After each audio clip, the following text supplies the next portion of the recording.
एक बार एक बहुत बड़ा नेता एक साधु के छोटे से आश्रम में गया। वह साधु के बारे में बहुत सुना था, तो उसके मन में आया कि मैं एक बार जा कर के देखता हूँ कि लोग इसकी इतनी तारीफ क्यों करते हैं। जब वह आश्रम में गया तो वहाँ पर एक छोटा सा कमरा था जहाँ पे एक कालीन बिछा हुआ था। वहाँ पर कुछ लोग नीचे बैठे हुए थे और साधु जी सामने बैठे हुए थे। कुछ सवाल जवाब चल रहा था। वह नेता उस आश्रम में आया और उस नेता के साथ में 4 बॉडीगार्ड भी थे और उसकी यह आदत थी कि जहाँ पर भी वह जाता था लोग अपनी जगह से खड़े हो जाते थे और उसकी तरफ देखते थे, हाथ जोड़ते थे और सर झुकाते थे। लेकिन यहाँ ऐसा कुछ भी नहीं हुआ। साधु व्यस्त होने के कारण उसकी तरफ देखा तक नहीं। तभी नेता को लगा कि ये मेरी बेइज्जती है और वह इस बात से गुस्सा हो गया। नेता ने थोड़ा गुस्से से साधु की बात को बीच में काटते हुए कहा कि मैं आपसे कुछ कहना चाहता हूँ।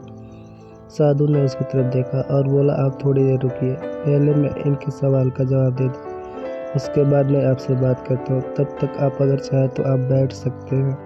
बस साधु का इतना कहने की ही देरी थी। नेता का चेहरा गुस्से से लाल हो गया और फिर उसने अपना सारा गुस्सा उस साधु पे निकाल दिया। अभी तक वह नेता बहुत तमीज से आप करके बात कर रहा था, लेकिन अब वह तू तड़ाक पे उतर आया। नेता उस साधु को कहा, तुझे पता भी है मैं कौन हूँ और तू किससे बात कर रहा है?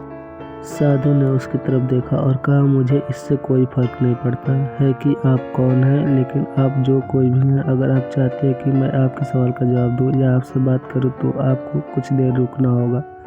और साधु को एक आते ही नेता गुस्से से पागल हो गया और वही सबके सामने चीखने चिल्लाने लग गया। अब मैं तुझे तेरी असली औकात दिखाऊंगा। तूने मुझसे पंगा लेकर के ठीक नहीं किया। तुझे पता भी है मैं तेरे बारे में क्या सोचता हूँ। साधु ने फिर से नेता की तरफ देखा और बड़े ही प्रेम से कहा कि मुझे इससे कोई फर्क नहीं पड़ता कि आप मेरे बारे में क्या सोचते हैं। आप जो चाहें वह मेरे बारे में सोच सकते हैं। फिर नेता ने उससे कहा कि तू चाहे सुनना चाहता है या नहीं, लेकिन मैं तुझे यही सब के सामने बताऊंगा कि मैं तेरे बारे में क्या सोचता हूँ। तू कोई साधु नहीं है, तू एक बहुत ही घटिया इंसान है, तू एक ढोंगी है, पाखंडी है। यहाँ पर जितने भी लोग बैठे हैं उन सबको बेवकूफ़ बना रहा है। तेरा बस एक ही मकसद है, इन लोगों के जेब में जितने भी पैसे हैं वह सब तेरे पास आ जाए। तू अपने फ़ायदे के लिए इन लोगों का इस्तेमाल कर रहा है और अब मैं तुझे नहीं छोड़ने वाला हूँ। पूरी दुनिया के सामने तेरा पर्दाफाश करके रहूँगा।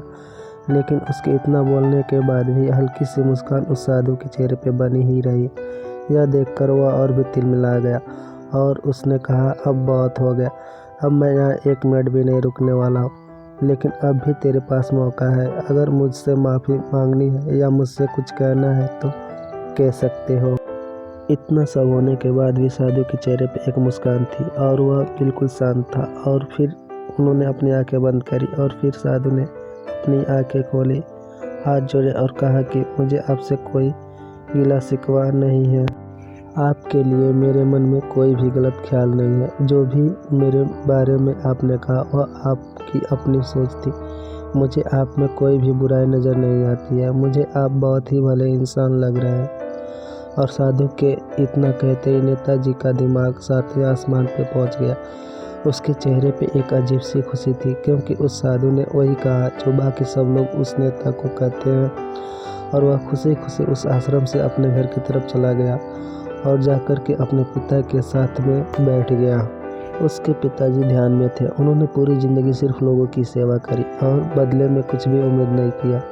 तो थोड़ी देर बाद जब उन्होंने अपनी आंखें खोली और देखा अपने बेटे को अपने साथ बैठे हुए, तो उनके बेटे के चेहरे पे आज एक अजीब सी खुशी थी जो आज से पहले उन्होंने कभी नहीं देखी थी।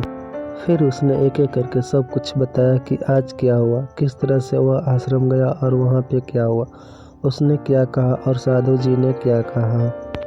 जब उसके पिताजी ने पूरी बात सुनी तो थोड़ा सा मुस्कुराया और अपने बेटे को देख करके बोला कि उन्होंने तुम्हारी तारीफ़ नहीं करी, क्योंकि उन्होंने वह नहीं कहा कि जो तुम हो, उन्होंने वह कहा कि जो वह खुद है। और तुमने जो भी कुछ उनको नहीं कहा कि जो वो है, बल्कि तुमने वह कहा जो तुम खुद हो। यही बात वेदों में भी कही गई है, यथा दृष्ट तथा सृष्टि। यह दुनिया तुम्हें वैसे नहीं देखती जैसे यह दुनिया है। यह दुनिया वैसे देखती है तुम्हें जैसे तुम खुद हो। जिसकी नज़र जैसी है उसके लिए यह दुनिया वैसी है। तो अगर तुम अपनी दुनिया को बदलना चाहते हो तो उसका सिर्फ एक ही तरीका है, अपनी नज़र को बदलो।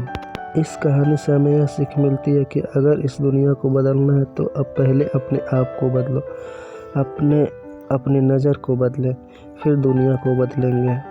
अगर इस वीडियो से आपको कुछ सीख मिली हो, कुछ नॉलेज मिली हो तो वीडियो को लाइक करें, शेयर करें, कमेंट करें और चैनल को भी सब्सक्राइब करें। तब तक के लिए बाय। मिलते हैं एक नई वीडियो के साथ। Thanks for watching my video.